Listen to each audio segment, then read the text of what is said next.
اس وقت انسانی زندگی کا خاتمہ ہو جاتا ہے۔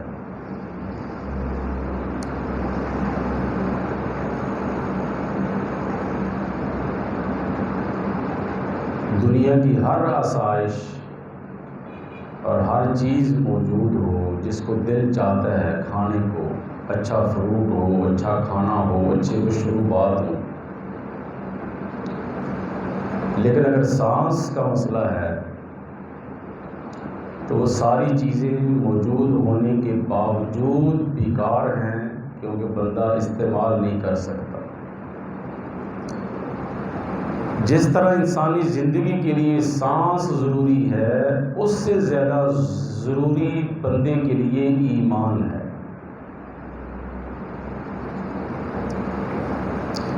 کہ ساری چیزیں موجود ہوں، ایمان نہ ہو تو ہر چیز ختم ہے۔ اس لیے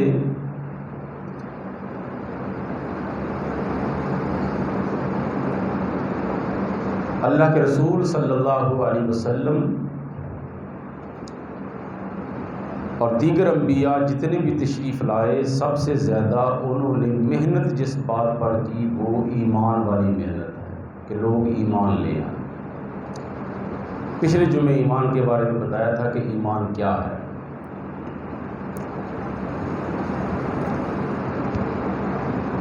اور پھر اس بات میں بھی بات ہوئی تھی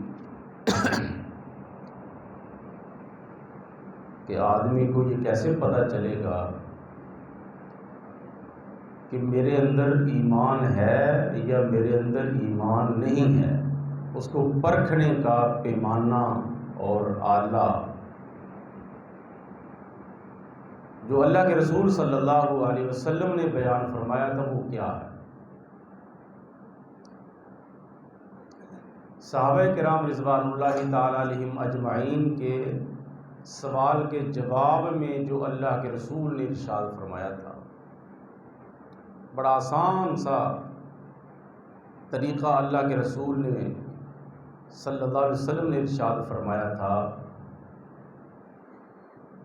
جو انتہائی آسان ہے، پڑھا لکھا، ان پڑھ، جاہل، عورت، مرد، چھوٹے بڑے سارے بڑے آسانی سے سمجھ سکتے ہیں اندر ہے ایمان یا نہیں ہے۔ اگر ایمان ہے تو اللہ کا شکر ادا کرنا ہے، اگر ایمان نہیں ہے تو اس پر فکر کرنا ہے۔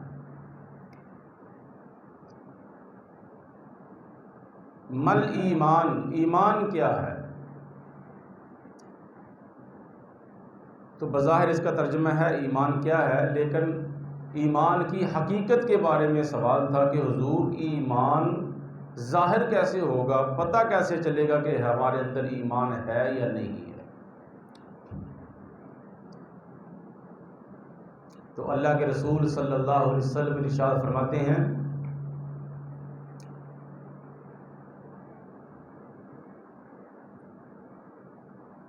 کہ اذا سرتک حسنتک، کوئی اچھا کام اگر تو کرے اور اس اچھے کام کرنے کے بعد تیرا دل خوش ہو جائے،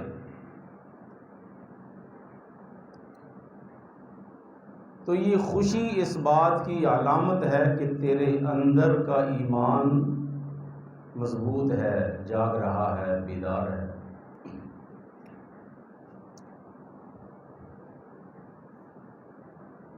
اور تو برائی کا کام کرے، غلطی ہو جائے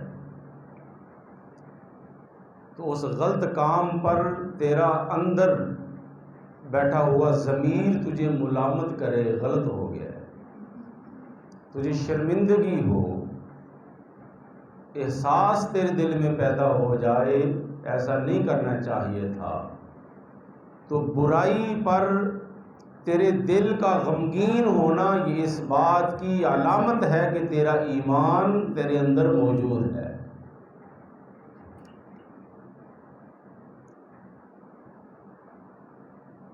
نیکی تجھے خوش کرے، اذا سرت کا حسنتک، نیکی تجھے خوش کرے. نماز پڑھی ہے کوئی پرواہ ہی نہیں، لیکن نماز پڑھنے کے بعد احساس ہوا کہ دل کا بوجھ ہلکا ہوا ہے، اللہ کا فرض ادا ہو گیا ہے، شکر ہے، دل خوش ہے، میں نے آج نماز پڑھ لی ہے. یہ خوبصورت احساس اور اس بات پر خوشی کا اظہار، یہ اس بات کی علامت ہے. میرے نبی نے فرمایا کہ نیکی پر خوشی تیرے اندر سے بیدار ہو، یہ ایمان کی علامت ہے. اور برائی پر تجھے شرمندگی اور احساس ہو کہ غلط ہو گیا ہے، یہ تیرے ایمان کی علامت ہے. یہ جو کسی آدمی کو سمجھایا کہ بابا یہ اچھی بات نہیں ہے، یہ اسٹیٹ لائف کے اندر بیمہ پالیسی کروانا یہ حرام ہے،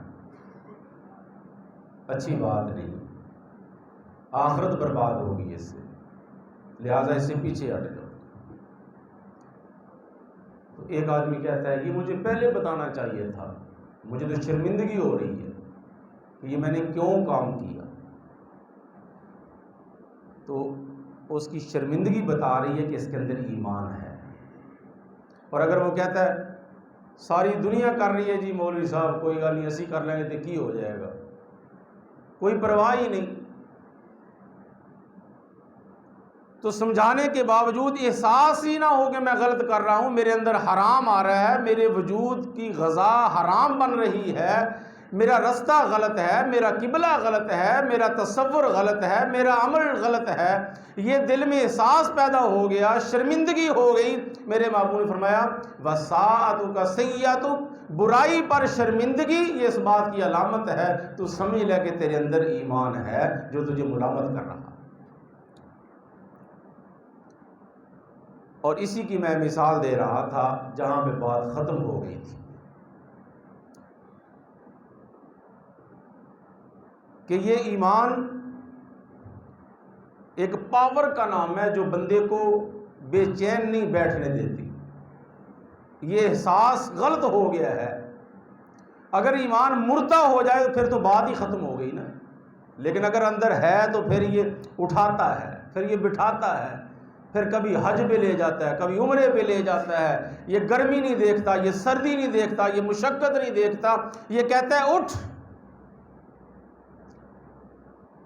دربار نبوی ہے، اللہ کے محبوب صلی اللہ علیہ وسلم تشریف فرما ہے،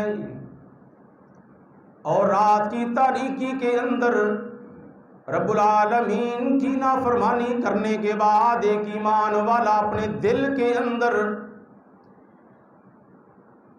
الہ العالمین کا خوف لے کر اپنے سامنے اپنی جہنم کو رکھنے کے بعد، جنت کو رکھنے کے بعد، ساری دنیا سے تو پردہ ہے، کسی نے دیکھا نہیں، لیکن احساس لذت کے بعد یہ احساس ندامت بے چین کر رہا ہے.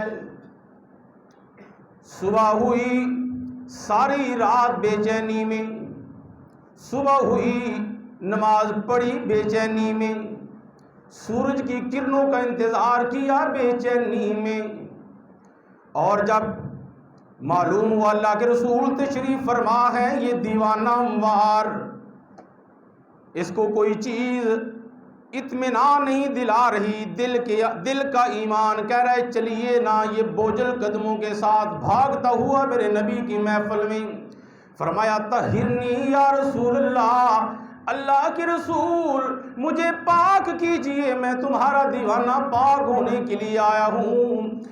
اور بظاہر غسل بھی کیا ہوا ہے، لباس بھی ٹھیک ہے، خیالات بھی ٹھیک ہے، لیکن ان کو احساس ندامت نے یہ احساس دلا دیا تمہارا وجود ناپاک ہے. اور عام انسان تو نہیں نا، ہے بھی صحابی رسول ہے، اور ان کو جنت کی بشارتیں دنیا میں مل چکی ہیں، لیکن اندر کا ایمان کہتا ہے جائیے نا دربار نبوی میں. میرے محبوب نے یوں چہرہ پھیر لیا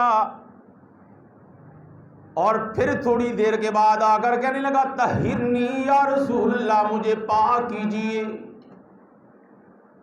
ساری رات زنا کے ڈوبے گزارنے کے بعد، شراب پینے کے بعد، دنیا کی رغبتوں اور زینتوں سے فائدہ اٹھانے کے بعد، میرا تیرا ایمان یہ کہتا ہے کہ دنیا کی محفلوں میں بیٹھ کے کہتے ہیں بڑا مزہ آیا، رات فلاں جگہ پہ گئے تھے، محفل لگی تھی، شراب و کباب عروج پر تھا، یہ ہوا وہ ہوا، لیکن دوسری طرف تصویر کا وہ رخ دیکھیے نا، یہ وہ جماعت ہے، یہ وہ فرد ہے جس کی تربیت محمد عربی صلی اللہ علیہ وسلم نے کی ہے۔ اور دل میں احساس پیدا ہوا، فرمایا طہرنی یا رسول اللہ، مجھے پاک کیجئے۔ میرے محبوب نے چہرہ یوں پھیر لیا، اس کی بات نہیں سنی، لیکن یہ تیسری مرتبہ پھر آیا، فرمایا طہرنی یا رسول اللہ، مجھے پاک کیجئے۔ رات کی تاریکی کے اندر اللہ کا یہ بندہ بھول گیا، اور یہ بھول بیٹھا کہ اللہ دیکھ رہا ہے، اور گناہ ہو گیا، زنا ہو گیا ہے، اللہ کے رسول پاک کیجئے نا۔ میرے محبوب نے چہرہ پھیر لیا، روایت کے مطابق چوتھی مرتبہ جب آیا، اللہ کے رسول پوچھتے ہیں اس کا ذہنی توازن ٹھیک ہے؟ ایسا تو نہیں کہ ذہن کا کوئی مسئلہ ہے اس کا، یہ کیوں بار بار خود آگے کہتا ہے؟ صحابہ نے فرمایا اللہ کے رسول اس سے باتیں کی ہیں، بالکل ٹھیک ہے، کوئی مسئلہ نہیں ہے اس کو۔ میرے محبوب نے فرمایا اس نے کوئی نشہ وغیرہ تو نہیں کیا؟ ایک صحابی آتے ہیں، اٹھ کے اس کے قریب اس کو سونگتے ہیں اور فرماتے ہیں اللہ کے رسول کوئی نشہ نشہ نہیں کیا ہو، اس کا ذہن بالکل ٹھیک ہے، اس کا ذہن بالکل ٹھیک ہے، ذہن بھی ٹھیک ہے، ہوش و حواس بھی ہیں، اقراری مجرم ہے، حالانکہ خاموش رہتا تو بچ بھی جاتا، لیکن اندر کا ایمان جگا رہا تھا، بیدار کر رہا تھا، بے چین کر رہا تھا، پاک ہو جا، پاک ہو جا۔ اسلام کا حکم ہے غیر شادی شدہ اگر زنا کا ارتکاب کریں تو ان کو 100 کوڑے لگائے جائیں۔ الزانیۃ والزانی فاجلدوا کل واحد منہما مئۃ، دونوں کو 100 کوڑے لگائے جائیں اگر زنا کا ارتکاب ہو،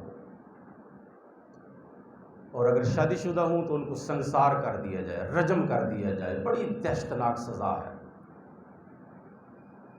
کبھی کبھار میں سوچتا ہوں کہ یہ اللہ کا فضل ہے، اس نے پردہ ڈالا ہوا ہے، وگرنہ اسلامی قانون ہوتا تو جو ملک میں ہو رہا ہے ہر ایک کو حد لگتی، کوڑے لگتے، سزا ہی ہوتی۔ اللہ کے رسول پاک کیجیے۔ میرے محبوب نے فرمایا اب اس کو رجم کیا جائے۔ جب سارے دلائل اور شواہد موجود ہوئے فرمایا اب اس کو رجم کیا جائے۔ قاضی کا حکم ہوتا ہے، شہر کے باہر میدان میں مجرم کو کھڑا کیا جاتا ہے، چاروں طرف سے پتھروں کی برسات ہوتی ہے، لوگ اس کو مارتے ہیں۔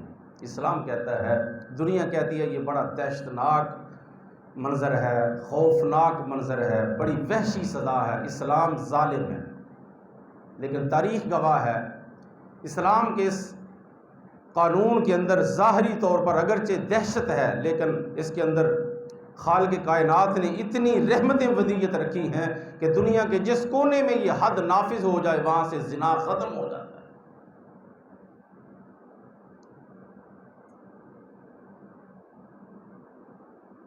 بات کر رہا ہوں ایمان کی،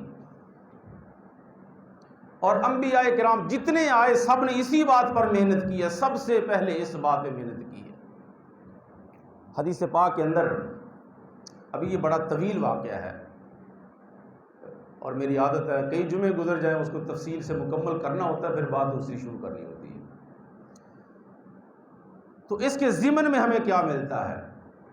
اللہ کے رسول صلی اللہ علیہ وسلم نے اس کی ایک مثال دی ہے، درخت کے ساتھ، ایمان کی درخت کے ساتھ مثال دی ہے۔ مسلم شریف کے اندر اور بخاری شریف کے اندر اللہ کے رسول نے، اور یہ میرے محبوب کے سمجھانے کا ایک بڑا ہی خوبصورت انداز ہے، اور جیسا اللہ کے رسول سمجھاتے ہیں ایسا کوئی سمجھا نہیں سکتا۔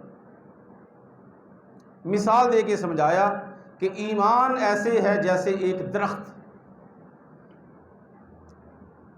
کہ درخت کی ایک بنیاد ہوتی ہے، زمین کو کھودا جاتا ہے، پھر اس کے نیچے درخت لگایا جاتا ہے، پودا لگایا جاتا ہے، پھر وہ بڑا ہوتا ہے، پھر بڑا ہوتا ہے، پھر اس کی شاخیں پھوٹتی ہیں، ٹہنیاں بنتی ہیں، پھول لگتے ہیں، اور پھر اس کے بعد اس کو فروٹ لگتا ہے، پھل لگتا ہے۔ ایمان کے متعلق بھی فرمایا کہ یہ بھی ایک درخت ہے۔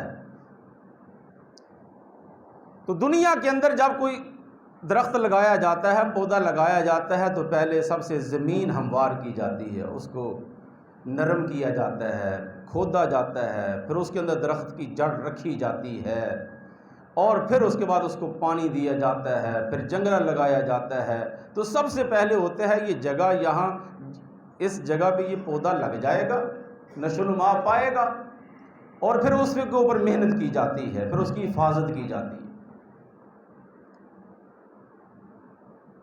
اللہ کے محبوب نے فرمایا ایمان ایک پودا ہے جو انسان کے دل پہ لگا دیا جاتا ہے، اور اس کا مسکن اور اس کا ٹھکانہ اللہ نے چن لیا ہے مومن کا دل۔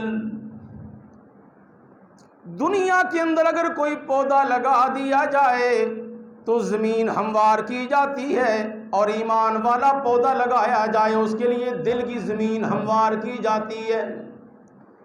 کشجرۃ طیبۃ اصلھا ثابت وفرعھا فی السماء۔ دنیا کے اندر جو درخت لگا دیا جاتا ہے اس کی حد ہوتی ہے 10 فٹ 20 فٹ 30 فٹ تک، لیکن اللہ کا قرآن کہتا ہے یہ ایمان والا درخت اتنا لمبا اور طویل ہوتا ہے، اس کی جڑیں زمین میں ہوتی ہیں، اور اس کی شاخیں اور اس کے پھول اور اس کا پھل اللہ نے درخت میں لگا دی، جنت میں لگا دیا ہے۔ اس لیے اللہ کے رسول نے فرمایا یہ دنیا کے اندر جو درخت لگایا جاتا ہے اس کی بھی جڑ ہوتی ہے جو زمین میں لگائی جاتی ہے، اور ایمان والے درخت کی جڑ بندہ مومن کے دل میں لگا دی جاتی ہے۔ اس لیے رب العالمین نے ایمان والے درخت کو زمین پر نہیں بندہ مومن کے دل میں لگانے کے لیے انبیاء کا سلسلہ شروع کیا۔ ایک نہیں دو نہیں، کئی لاکھ پیغمبر دنیا میں تشریف لائے، ہر آگ نے سب سے پہلے دل کی کھیتی پر یوں محنت کی، لا الہ الا اللہ آدم صفی اللہ، لا الہ الا اللہ نوح نجی اللہ، لا الہ الا اللہ ابراہیم خلیل اللہ، لا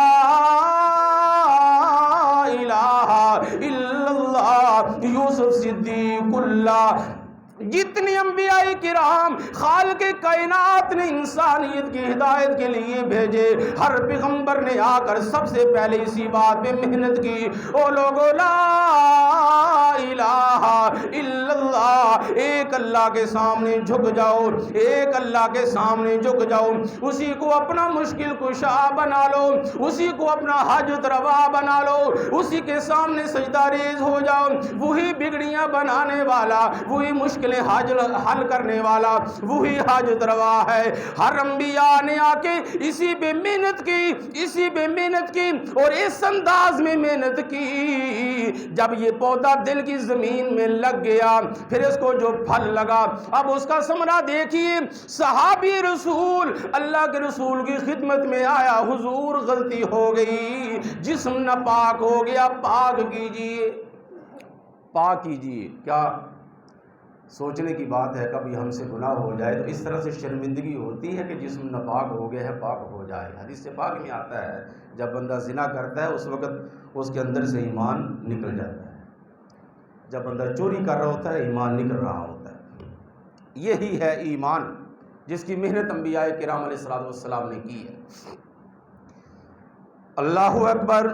میرے محبوب نے فرمایا رجم کیا جائے، معلوم ہے پتھروں کی بارش ہوگی، معلوم ہے سر پہ آگے لگے گا، معلوم ہے آنکھیں نکل جائیں گی، معلوم ہے بھیجا نکل جائے گا، معلوم ہے زمانے میں عبرت بن جاؤں گا، گھر والے باتیں کریں گے، رشتہ دار باتیں کریں گے، عزیز و اقارب باتیں کریں گے، میں ختم ہو جاؤں گا، لیکن اس کے باوجود وہ صحابی رسول ایمان کے ہاتھوں مجبور ہو کر کہتا ہے یہ ساری چیزیں قبول کر لوں گا، لیکن میں اپنا جسم ناپاک قبر میں نہیں لے کے جاؤں گا۔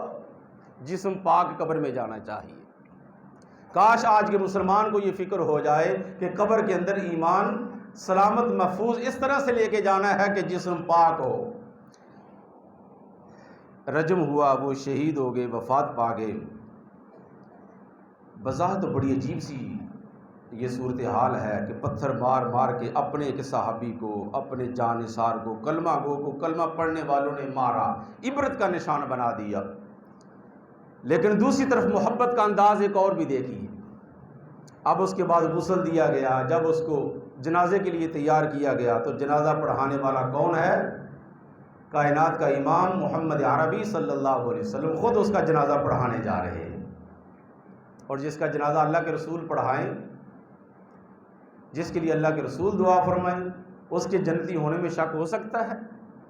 جنازہ پڑھایا، میرے محبوب نے دعا فرمائی، دو آدمی آپس میں باتیں کرنے لگے، کیسا ذلیل ہو گیا ہے۔ الفاظ بڑے عجیب آئے ہیں ان کے، رجم کرج بالقلب، اس کا ترجمہ کرنا بڑا مشکل ہوتا ہے۔ صحابی رسول کا جہاں نام آ جائے صحابہ کا، وہاں الفاظ بڑے سوچ سوچ کے بولنے پڑتے ہیں، لیکن عربی زبان کا جو ایک لہجہ ہے اس کا جو ترجمہ ہے وہ یہ بنتا ہے، وہ کہنے لگے یہ کتے کی طرح ذلیل ہو کے مر گیا ہے۔ میرے محبوب نے یہ الفاظ سن لیے، یہ الفاظ سن لیے، اور میرے محبوب نے ان کو بلایا اور فرمایا تم ماعز اصل میں کی باتیں کرتے ہو، اس کی موت ایسی ہو گئی، تمہیں پتہ ہے کہ وہ تو جنت کی نہروں میں غوطے لگا رہا ہے، وہ جنت کی نہروں میں غوطے لگا رہا ہے، تم اس کی یہاں باتیں کر رہے ہو۔ کبھی کبھی ہم کسی کی چگلی کر رہے ہوتے ہیں، وہ ایسا ایسا ہے، وہ ہم سے بہت آگے جا چکا ہوتا ہے۔ اللہ اکبر۔ معلوم ہوا کہ وہ صحابی تھا جس کو دنیا کے اندر اللہ کے رسول نے واضح طور پر بشارت دے دی کہ وہ جنت میں جا چکا ہے، وہ جنت میں جا چکا ہے، وہ جنت کی نہروں میں غوطے لگا رہا ہے۔ موت بڑی عجیب ہوئی ہے، لیکن دوسری طرف بشارت دیکھیے، یہ کیا تھا؟ یہ ایمان تھا۔ اس لیے سب سے قیمتی چیز ہے ایمان۔ یہ ایمان کا جو درخت ہے، حضور نے مثال دی، ایک درخت ہے، اس کی ایک جڑ ہوتی ہے، پھر اس کے بعد ایک بڑا تنا ہوتا ہے، پھر اس کے بعد اس کی ٹہنیاں ہوتی ہیں، پھر شاخیں ہوتی ہیں، پھر اس کی کنبلیاں ہوتی ہیں، پھر اس کے بعد اس کو پھول لگتے ہیں، پھل لگتا ہے، اور نیچے سے لے کر اوپر تک جب اس کو دیکھتے ہیں نا تو وہ بڑا خوبصورت لگتا ہے۔ کمال کا درخت ہے یہ، بڑا خوبصورت ہے، یہ کمال کا پھل ہے، لیکن اگر اس کی جڑ کاٹ دی جائے تو پھر اس کا تنا خشک ہو جاتا ہے، اس کی شاخیں ایسا ایسا خشک ہو جاتی ہیں، پھل ٹوٹ جاتا ہے، وہ درخت نہیں رہتا، کیونکہ بنیاد جڑ ہے، جڑ۔ اور ایمان کو مثال دی ہے اللہ کے رسول نے درخت سے، یعنی اس کی جڑ ہے توحید۔ جیسے درخت کی جڑ کاٹ دی جائے تو درخت کا وجود ختم ہو جاتا ہے، ایسے ہی اگر ایمان کی جڑ یعنی توحید کی جڑ کاٹ دی جائے، توحید کا عقیدہ ٹھیک نہ ہو، مضبوط نہ ہو، پکا ٹھکا نہ ہو، صاف ستھرا نہ ہو عقیدہ توحید، تو پھر نمازیں جو پھل لگتے ہیں اس کو، روزے جو پھل ہے اس کا، زکوٰۃ جو پھل ہے اس کا، حج جو پھل ہے اس کا، اس کی کوئی حیثیت نہیں رہتی، کیونکہ جڑ کٹ چکی ہے۔ جڑ بہت زیادہ ضروری ہے۔ اور یہ بھی یاد رکھیے کہ ایمان سب سے مضبوط سہارا ہے آخرت کا، اس سے بڑا سہارا کوئی نہیں۔ نسبتیں بھی ختم ہو جائیں گی۔ اگر یہ ایمان والا سہارا نہیں تو پھر نسبتیں بھی ختم ہو جائیں گی۔ اس لیے اس بات پہ سب سے زیادہ محنت ہوتی ہے، انبیاء کرام اس بات پہ زیادہ محنت کرتے ہیں کہ ایمان اتنا مضبوط ہو کہ تمہارا اندر کا ایمان بتائے غلط کر رہے ہو کہ ٹھیک کر رہے ہو۔ آئیے اللہ کا قرآن کھولیے، رب العالمین کے محبوب پیغمبر حضرت نوح علیہ السلام 950 سال تک لوگوں کے دلوں پہ محنت کی، لیلم و نہارا، دن نہیں دیکھا رات نہیں دیکھا، دروازہ کھٹکا کھٹکا کے ایک ایک کو بلا کر، ایک دفعہ نہیں 2 دفعہ نہیں کئی بار چکر لگانے کے بعد ان کو سمجھایا، اے لوگوں یہ جو تم نے اپنے ہاتھوں کے تراشے ہوئے بت زمین پر رکھ کر سجدے کر رہے ہو، مشکل کشا بنا رہے ہو، ان کے سامنے اپنی حاجتیں رکھ رہے ہو، نظر و نیاز رکھ رہے ہو، یہ کچھ بھی نہیں کر رہا۔ میرے دوستو، یہ توحید والا سبق اتنا خطرناک ہے، جو بھی توحید کا نام لیتا ہے دنیا اس کی مخالف ہو جاتی ہے۔ یہ تاریخ بڑی پرانی ہے، اللہ کا پیغمبر سمجھا رہا ہے۔ 950 سال تبلیغ کے بعد اپنا بیٹا بھی ایمان نہیں لایا، ایک بیٹا، باقی بیٹے ایمان لے آئے۔ رب العالمین کی بارگاہ میں دعا کی، رب لا تذر علی الارض من الکافرین دیارا۔ رب العالمین ایک دن نہیں 2 دن نہیں کئی 100 سال کی محنت کے بعد بھی یہ لوگ ایمان نہیں لائے۔ رب العالمین یہ رہنے کے قابل نہیں ہے، یہ لوگ رہنے کے قابل نہیں، زمین تیری پاک ہونی چاہیے، تباہ و برباد کر دے، ان کی نسل ختم کر دے، یہ نیست و نابود ہو جائے، ان کا نام لینے والا کوئی نہ ہو۔ رب العالمین کا عذاب آیا، اسی عذاب کے اندر اللہ کے پیغمبر کا بیٹا اسی عذاب کے اندر مبتلا ہونے لگا۔ اللہ کے پیغمبر نے دعا فرمائی، ربی ان ابنی من اہلک و ان وعدک الحق وانت احکم الحاکمین۔ رب العالمین باپ ہونے کی حیثیت سے اپنی آنکھوں کے سامنے بیٹا پانی میں ڈوبتا ہوا دیکھ رہا ہوں، میرے مولا آسانی والا معاملہ فرما۔ رب العالمین نے فرمایا، یا نوح انہو لیس من اہلک انہو عمل غیر صالح۔ وہ تیرا بیٹا بظاہر رخونی رشتے میں تو تیرا بیٹا ہے، لیکن ہم کہتے ہیں یہ تیرا بیٹا نہیں، کیونکہ تیرا ایمان یہ بے ایمان والا، تیرے عمل ٹھیک ان کے عمل ٹھیک نہیں، تیری نسبت ہمارے ساتھ یہ نسبت شیطان کے ساتھ ملا رہا ہے۔ انہو لیس من اہلک۔ قرآن یہ پیغام دے رہا ہو، دنیا والو تمہارا باپ اگر نبی بھی ہے تمہارا ایمان نہیں، باپ نبی ہونے کے باوجود بھی تمہیں بچا سکتا نہیں۔ آج لوگ کہتے ہیں جی میرا بڑی وڈی گدی ہے جناب، یہ فلاں دا بیٹا ہے، فلاں دا بیٹا ہے، وہ پھڑ کے انہوں جنت چ لے جان گے، جناب انہوں دی تو اتنے حکومت ہونی ہے۔ قرآن کہتا ہے نہیں، ایمان والی نسبت اگر نہ ہو، ایمان والی نسبت اگر موجود نہیں تو پھر باپ اگر نبی ہے تب بھی بیٹے کے کام نہیں آ سکتا۔ یہ میں نہیں، اللہ کا قرآن کہہ رہا ہے۔ اللہ کا قرآن کا فیصلہ دیکھیں۔ فرمایا بیٹا سمجھ ابھی ٹائم ہے، ابھی سمجھ ابھی ٹائم ہے، آ جاؤ ابھی واپس آ جاؤ۔ کہنے لگا بابا جی وہ دیکھو نا پہاڑ اوپر چڑھ جائیں گے، کتنا کا پانی آ جائے گا۔ ہائے ہائے، جہاں جو قرآن منظر کھینچتا ہے۔ قرآن کہتا ہے باپ اور بیٹے کے درمیان گفتگو کا سلسلہ جاری ہے۔ باپ سمجھاتا ہے بیٹا آ جاؤ نا اس طرف، بیٹا کہتا ہے ابا جی نہیں اس طرف مزہ ہے میں انہی کے ساتھ۔ وہ سمجھا رہا ہے، یہ سمجھ نہیں رہا، سمجھانے والا نبی کا بیٹا نہیں سمجھ رہا۔ رب العالمین جلال میں آگے فرمایا وحال بینہما الموج فکان من المغرقین۔